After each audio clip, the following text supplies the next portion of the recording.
Meu querido, fizeram exatamente o que acontece no jogo. Tiveram a coragem, meu jovem. Por que Abby fez aquilo? A Abby tá certa ou errada de fazer aquilo ali com o Joel? Qual que vai ser a providência da Ellie a partir de agora? Ela vai com vingança firme mesmo ou ela vai tomar outra atitude? E o Tommy, que não tava na cena. Uma mudança aí, o grande ataque gigantesco da Horda que destruiu o Jackson. O que vai acontecer com o Jackson agora? A maior reviravolta de The Last of Us. Tem muita coisa pra falar desse episódio, muita coisa pra poder explicar do episódio 2 de The Last of Us. Você quer saber? Cola aqui nesse vídeo e vambora. Fala, povo bonito que assiste esse canal lindo chamado A Gente Faz Agora. Tudo bom com você que tá assistindo? Então, eu acho que não deve estar bem, porque comigo não tá bem também, né? Não tem nem como tá bem depois do episódio desse, mas eu sou o João Victor, pra você que não conhece. Tô de volta aqui pra falar da segunda temporada de The Last of Us. E como esperado aconteceu, mas até mesmo quem estava esperando sabia como era a cena, foi pego de surpresa. Meu jovem, vamos explicar tudo, mas antes deixa o like,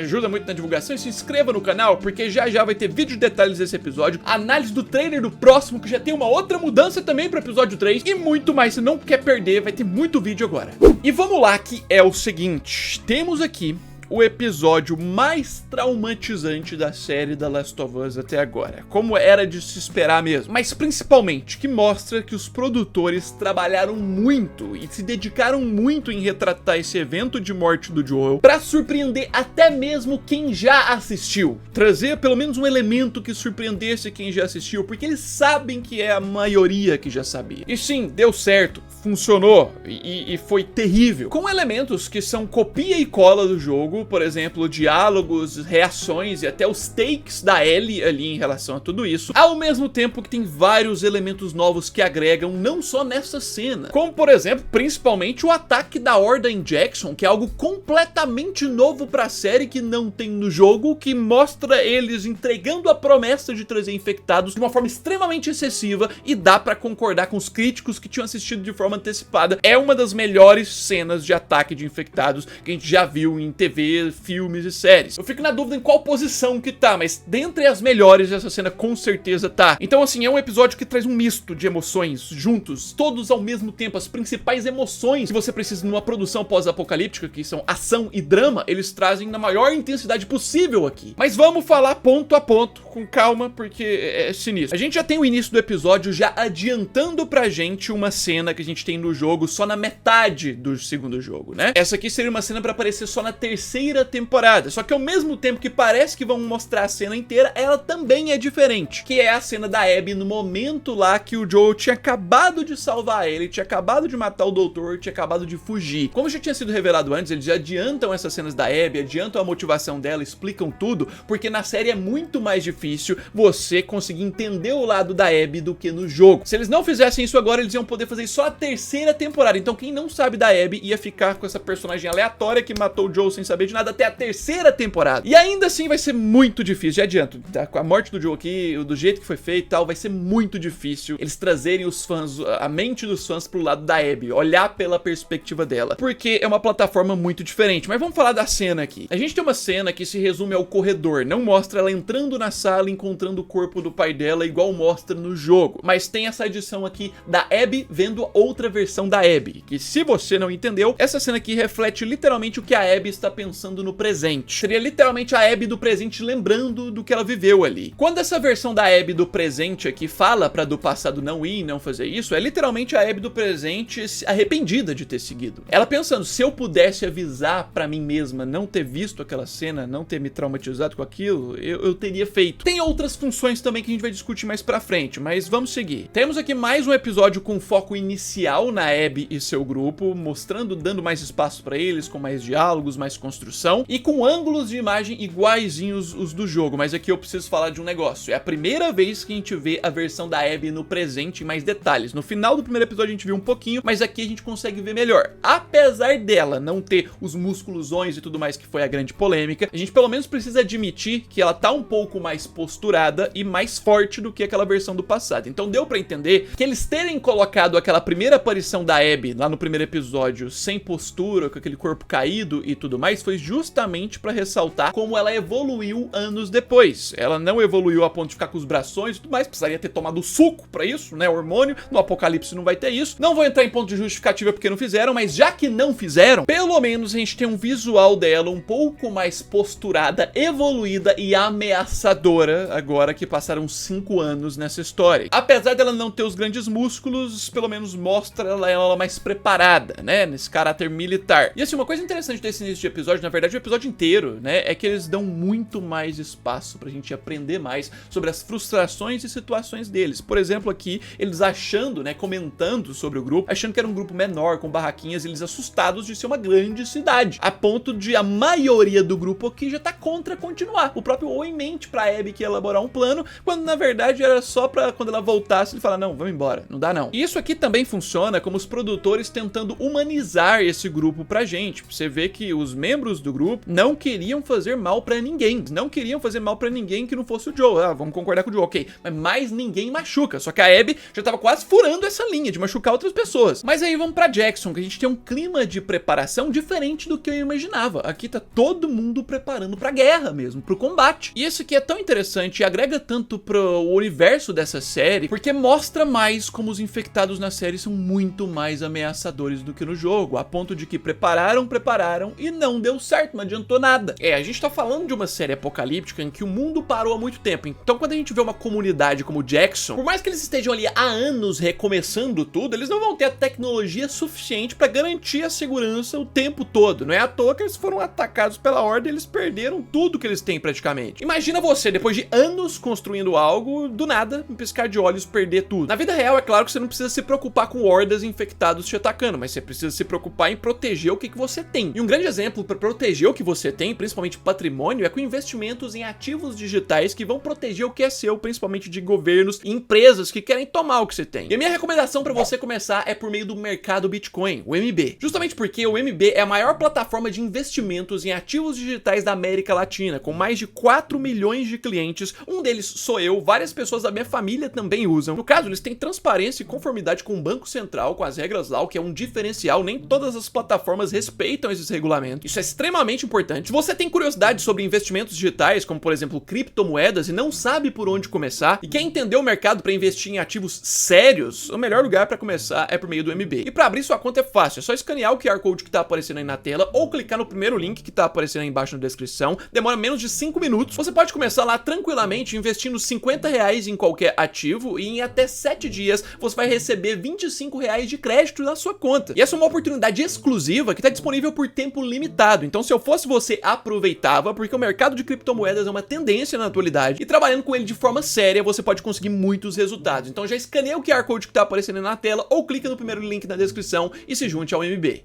Mas de volta The Last of Us, de volta ao episódio 2, falando do ataque da Ordem Jackson, uma coisa que acontece aqui no início, muito importante de se destacar, antes mesmo da Horda atacar, é o Jesse comentando com a Ellie que o conselho ficou assustado com a revelação que ela trouxe, né? No episódio 1, ela foi lá junto com a Dina falar do infectado inteligente. E é interessante a gente ver que por mais que naquele episódio pareceu que o conselho não deu muita moral por vir dessas jovens que mentem e tal, eles na verdade deram sim. Um dos pontos que tá motivando eles se prepararem tanto pra Horda de infectados é a fala da Ellie. E assim, aqui a gente tem um ponto da patrulha que eu tava muito curioso pra ver como é que eles iam resolver isso, porque no jogo quem sai na patrulha e depois vai lá e encontra a situação do Joe e tudo mais é Ellie com Dina. A patrulha da Ellie com a Dina já foi gasta no primeiro episódio, antes da festa de ano novo. Então aqui a gente tem uma patrulha de Ellie com Jesse, sendo que Joel e Dina já saíram em patrulha, que ressalta mais a proximidade dos dois, e o que o Joel também se preocupa com a Ellie. Se você não entendeu o motivo do Joel ter saído com a Dina, é porque a patrulha na verdade era com a Ellie, mas o Joel, pensando na Ellie pra ela ficar bem e tudo mais, no que aconteceu no dia anterior, ele decidiu deixar ela dormindo mais e descansando e foi em patrulha com a Dina. É por isso que ele acabou saindo com ela. E assim, na análise do primeiro episódio eu falei, né, que a série está igual, mas diferente. É um pouco confuso, mas essa cena da Ellie com o Jesse na patrulha ressalta muito disso, principalmente quando eles encontram o laboratório do Eugene.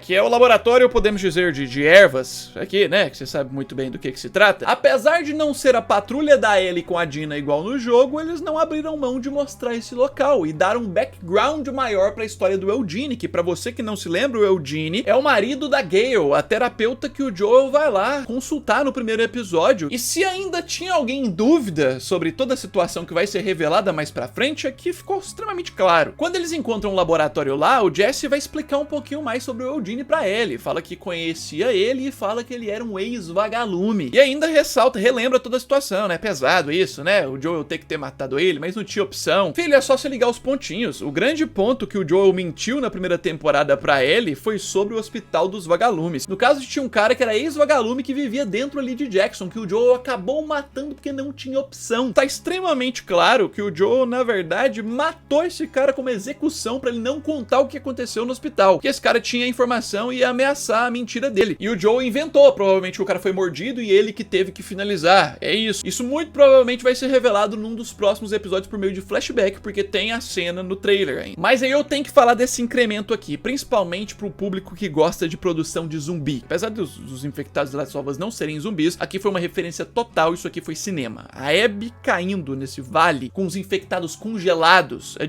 uma adição a mais. Aqui a gente tem a oportunidade de ver uma nova camada dos infectados, que eles podem ficar ali hibernando e tudo mais, e sem morrerem. E em adicional uma referência às produções de zumbis clássicos, né? Dos zumbis saírem do chão, com a mão ali levantando, saírem desenterrados. Produções do George Romero. E assim, depois disso a gente tem essa sequência que é um copia e cola do jogo total, dela entrando no lugar, da grade caindo em cima dela, tudo bem de acordo, pra aí a gente ter o Joel salvando ela. E você, que às vezes tá revoltado depois do que aconteceu no final, pode ficar se perguntando, por que que o Joel salvou essa mulher? Por que que o Joel salvou essa menina estranha aqui, gente? Ele não conhecia nem ela. Então, isso vem muito da bondade, das boas intenções do personagem. Ele salvaria qualquer sobrevivente que tivesse prestes a morrer ali. O Joel é esse tipo de personagem. E assim, não teria nunca na vida como ele imaginar que essa menina é filha do doutor do hospital que ele matou 5 anos atrás lá no Hospital dos Vagalumes, que veio atrás dele. E outra coisa é quando eles entram naquele estábulo, naquele celeiro lá, né?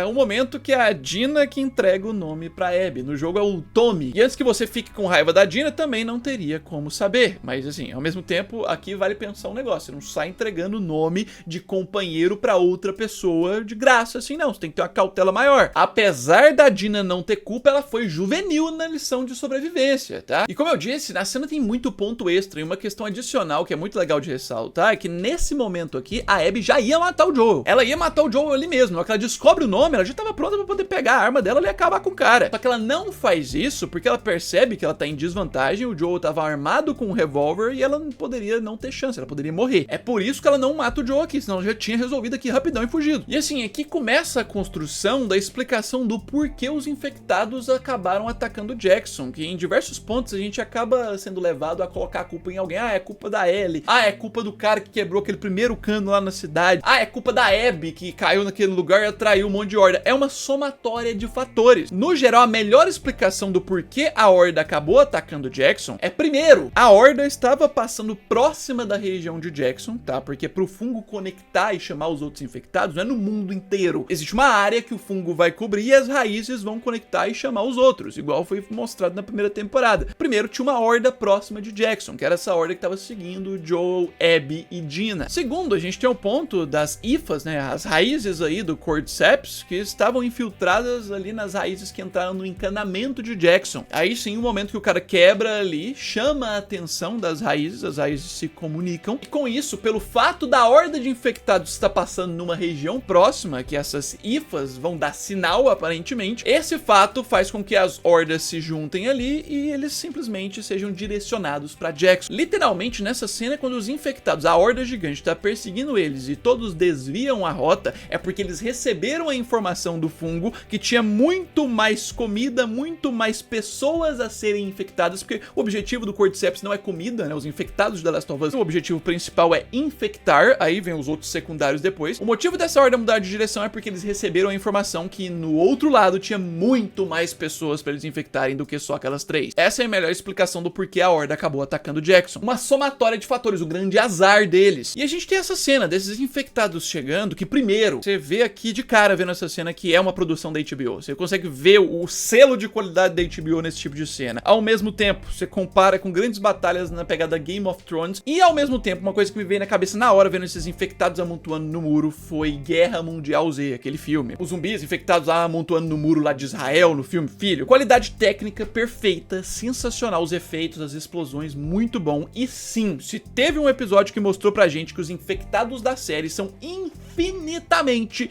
mais perigosos que o do jogo, foi esse episódio. Tipo, a temporada 1 já tinha esse foco com pouquíssimo número de infectados que mostrou, e nesse aqui só escalou. Não adianta os caras ter tudo que é possível de arma preparada, que não adianta, meu jovem. Destaque especial, claro, pra cena do Tommy contra o boss, né? O Bloater, o Byaku, exatamente, o Byaku da neve, que apesar de mostrar que ele é muito mais difícil de ser derrotado que no jogo, pelo menos tem uma coerência. Ele é muito forte, ele é muito grande, ele é muito resistente, mas a grande fraqueza dele ainda é o fogo. Mas aí vamos pro grande ponto, que obviamente tá no final do episódio. A chegada do Joel ali e a descoberta que ele se lascou. Mas antes dele se lascar, a gente tem uma revelação aqui, né? A gente vê que eles vão fazer algo sutil, mas que ao mesmo tempo é muito intenso, com a personagem que acompanha o Joel, que no caso do jogo era o Tommy, aqui é a Dina. Eles vão sedar a personagem. Você consegue se colocar, pelo menos uma vez, na pele da Dina, que tá ali, tipo, sabem que vão fazer algo com o Joel, mas tá vendo a pessoa colocar o sedativo na sua veia e depois só acorda com o Joel morto. Você conseguiu perceber como essa cena mostrou pra gente que a Dina da série, que já é mais interessante que a do jogo, vai ser muito mais revoltada e motivada a praticar a vingança do que a do jogo? Esse aqui já é o primeiro ponto, tá?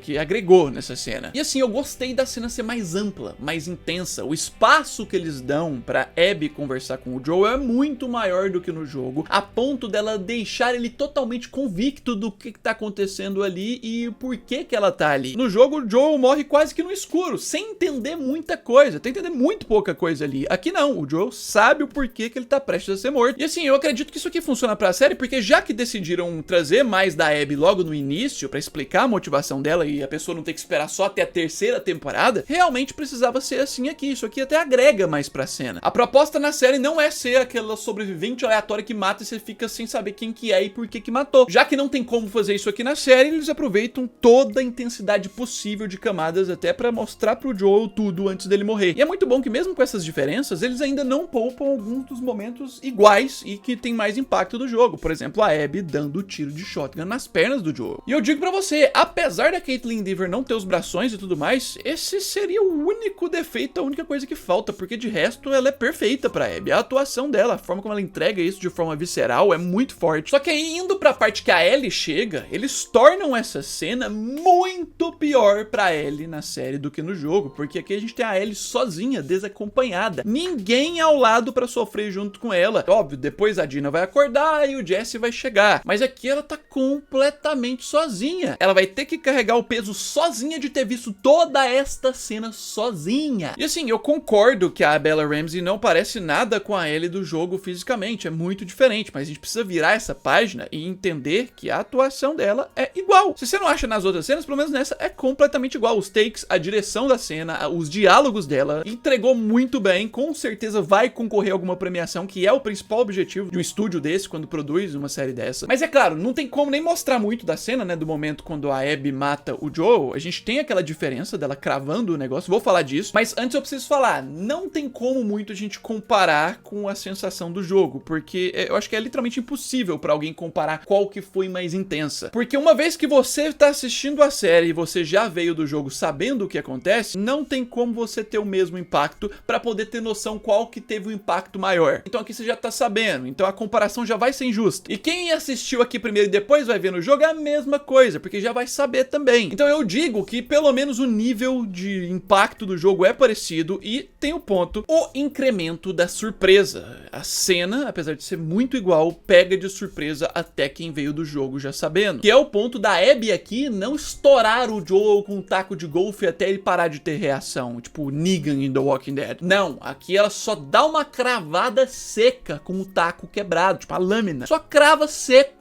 na cabeça, no crânio do cara e acabou. Isso aqui mostra dois pontos. Primeiro, que eles quiseram fazer esse impacto mais seco pra soar diferente e que, tipo, mostra matou mesmo, porque no jogo, quando você vê a Abby batendo, você conclui que matou, mas aí você fica naquela esperançazinha. Aqui não tem como ter esperança nenhuma. E o segundo ponto é pra mostrar que a Abby bateu no Joel ali em off, nas outras cenas que não mostraram, bateu tanto com esse taco que o taco quebrou. Meu jovem, você tem noção o que precisa pra um taco de golfe desse de metal, de ferro, quebrar? Nem a Abby do jogo, que é fortuna, quebrou esse taco. E isso aqui significa que ela massacrou tanto o cara na série que foi mais ainda do que no jogo. E claro, depois todo esse final, a cena dela indo até o Joel, tirar o negócio dele, com a trilha sonora, a gente tem um incremento da trilha sonora que eu não posso deixar de falar, que é a música, a mesma do jogo, cantada pela Ashley Johnson, que é a mesma atriz que faz a Ellie no jogo. E aí eu quero dizer uma outra coisa que me pegou, mas pegou de um jeito forte, que é essa cena deles arrastando o corpo até Jackson, essa cena nova. Essa cena, eu confesso pra você que me pegou e me impactou mais do que a outra cena. A outra cena me impactou muito forte, mas essa aqui me pegou num nível mais emocional, sabe? É muito forte você ver a cara deles. A expressão deles passando depois disso e sendo revelado o corpo do Joel sendo puxado de volta pra Jackson. Isso aqui foi de doer com essa música de fundo, de doer mesmo. E assim, falei da perspectiva da Abby, falei da perspectiva do Joel, da Ellie e até mesmo da Dina, mas eu não falei da do Tommy, que tem uma mudança aqui. Assim, comentei só por cima, mas falando dele agora mesmo, o Tommy é mostrado sofrendo só pela notícia, o que ele viu, né, o que ele vivenciou de destruição da comunidade que ele tanto protege com a esposa dele. Ele muito triste e acabado com isso. Imagina, já tá chegando o pessoal com o corpo do Joel. Tipo, na série eles escolheram não colocar o Tommy pra vivenciar o impacto imediato da morte do Joel na frente dele, mas ao mesmo tempo colocaram ele pra vivenciar outro impacto, que é o de Jackson lá. E isso não significa que ele não vai ficar revoltado e indignado quando chegar a notícia. Um dos pontos que a gente fica mais curioso pro próximo episódio é como é que vai ser a reação do Tommy. E assim, no geral, o melhor episódio da série pra mim até aqui, de todos da série até agora, entregando todos os sentimentos possíveis num mesmo episódio e destacando os dois principais que é necessário numa série apocalíptica, como eu já falei: ação e drama. Eles trazem esses dois pontos da forma máxima que é possível trazer, tudo no mesmo episódio. Eles literalmente tiveram a coragem de gastar duas fichas no mesmo episódio, a Horda e a morte do Joel, de uma forma intensa, tornando esse episódio sensacional. Mas assim, muita brecha deixada aqui pra continuação. Alguns pontos indicam a continuação da história igual a do jogo, rumo Seattle e tal, e outros indicam, apesar disso, igual várias outras diferenças, tipo o Tommy. A gente vai falar mais sobre isso nos próximos vídeos, então não deixe de se inscrever no canal pra você não perder nada, análise de trailer do próximo, vídeo de detalhes. Deixa o like, ajuda muito na divulgação, e já eu tô de volta. No mais, é isso aí, um abraço,